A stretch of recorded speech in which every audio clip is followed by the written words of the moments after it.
everybody, and welcome back to the Real Men of Real Estate here on KCAA Radio. My name's Dan Reg, host for this Sunday afternoon, and I've been speaking with Gabe Candea about 1031 exchanges and Delaware Statutory Trusts, DSTs.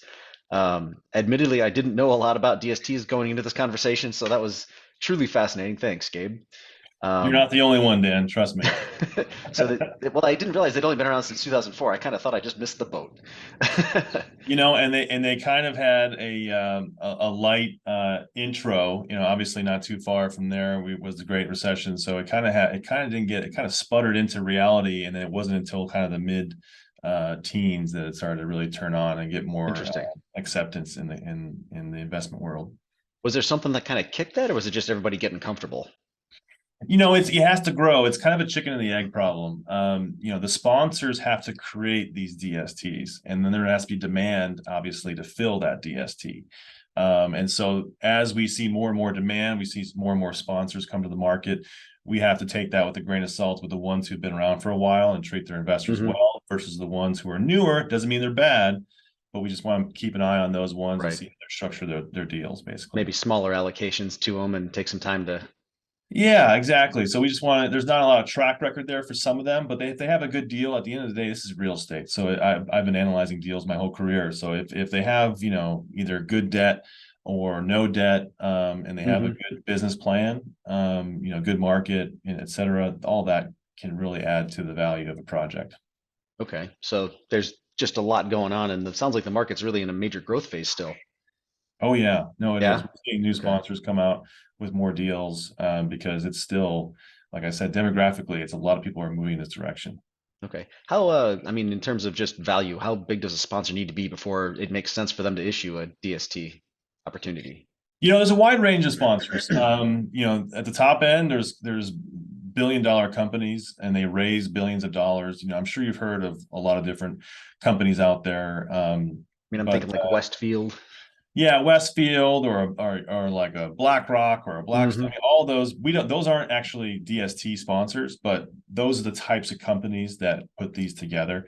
And so a lot of them will have, they're not just doing DSTs, they have their own REITs. Some of them have Hmm. $6 or $5 billion REITs. A lot of them will do their own funds and limited partnerships. They'll do different development deals, and they put together DSTs in a way that just helps that 1031 community, because you're Okay. not allowed to actually do a 1031 into a REIT or a limited partnership. If you and I, Dan, went out and bought a piece of real estate and said, "Hey, we're going to go find some investors," none of those Uh-huh. investors can be 1031 exchange investors. Interesting. Yeah, Okay. it's one of So the rules. is that the biggest difference between the DSTs and the REITs? One of them. So here's another example. The REITs are going to have a portfolio of properties, and what ends up Hmm. happening is that they're buying and selling within that portfolio. Maybe they're going to add value I to those gotcha. properties and then unload them when they kind of maxed out their capital on that one, and go out and find some more value add properties. The difference with the DST is that you're talking about a very specific property. So think about 123 Main Street. You know Hmm. exactly what you're investing in. You know exactly what the rent roll of that property is. You know all the expenses, et cetera. Hmm. All of that is all up front. And that property, if it's sold, you're now back in the same position you were before. You You're either get your doing money a back and 1031. you're doing another exchange. You can do another exchange. You can cash out. You can exchange into a direct piece of real estate if you want to do that again. Exchange into another DST. The options are yours. But if Got that it. property sells, you're selling with it. How often does that happen? Is it, or are they trying to kind of keep these going? I'm assuming they want to buy and hold these most of the time. And Most of the DSTs are held for about 5 to 7 years. That's okay. kind of the average hold time. Wow. And All once right. again, that's kind of following a business, or that's kind of following that business cycle of about 5 to 7 years. So once again, you're kind of buying into these assets. They appreciate over time, and then you go ahead and sell them and move on to the next. Got it. All right. Well, that sounds like a pretty regular thing. All right. How long does it take to do one of these exchanges? Like I'm going to work into this. I'm getting ready to think about trying to buy. Sure. I've got I've got a small condo complex here in San Diego. I need to move on, or not condo, but an apartment complex. And what do I need to do to kind of get ready for this? Regardless of whether you're going to work with me or another DST, et cetera, you're going to want to at least do your research and find out how are you gonna finish that equation that I talked about earlier, that Uh-huh. 1031? You need to find that replacement property. And so a lot of clients that I had in multifamily brokerage, they would say, Gabe, go out and find me a deal first before I sell. I'd say, well, it's a lot harder to put that together, because what kind of seller is going to say, okay, I'll accept your offer. Just go ahead and take 6 months to go sell your property. No, they're Yeah, going to say, come on back when you've sold your property and you have the money, right?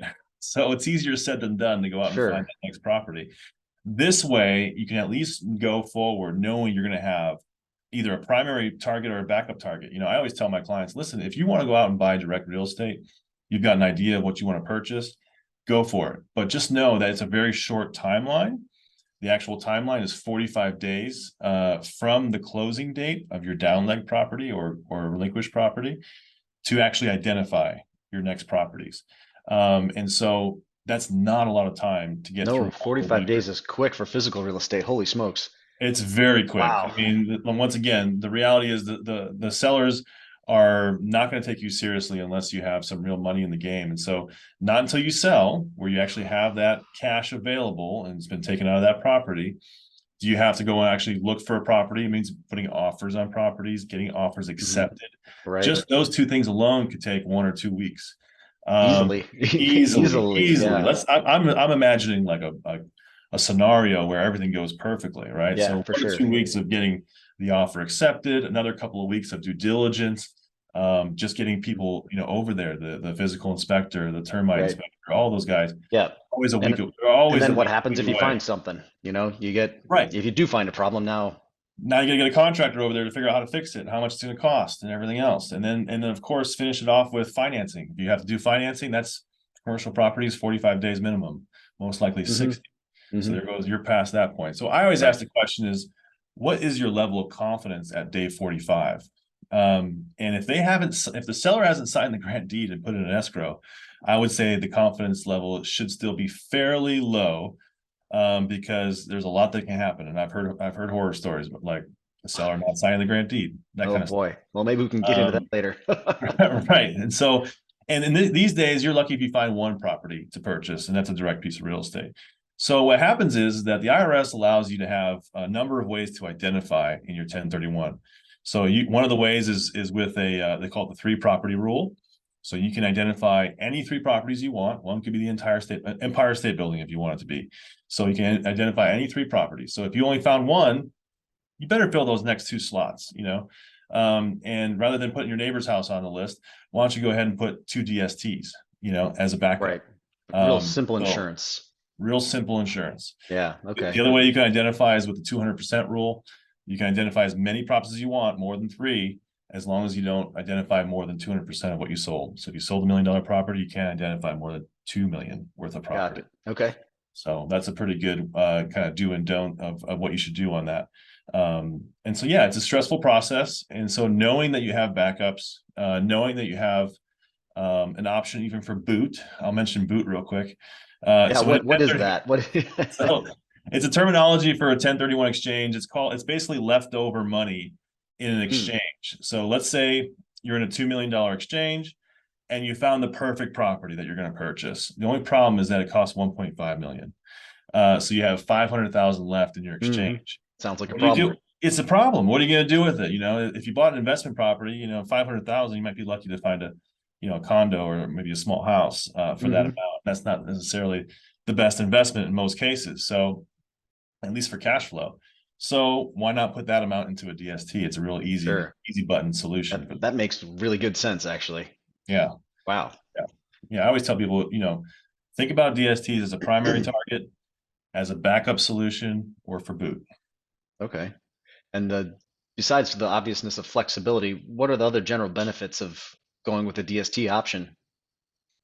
Well, one is turnkey. It's a turnkey option. Like we mentioned, it's something that you don't have to worry about when it comes to, take managing the property, orchestrating construction, doing the accounting. None of that all of that's taken care of by a professional institution, and you're getting mailbox money just like a lot of other investments that a lot of my clients have. Whether it's going to be stocks, bonds, et cetera. It's similar setup to where that's all taken care of pretty nicely. Once again, institutional quality real estate is another big, benefit to this. passive management, passive income, low minimum investment. That's another one that's important too. A lot of our offerings, the minimum investment is about $100,000. So, Okay. if That's you have a relatively million dollar accessible, exchange, actually. oh yeah, Yeah. if you have $1 million exchange, you can do 10 DSTs. Not that I recommend that. It Probably sounds end up in the complicated. probably end up in the 4 to 6 range, but you can do it. So that's what's important about it. Diversification, you can do, like I said, self-storage in one location, you can do triple net in another location, and then obviously diversifying by sponsor too.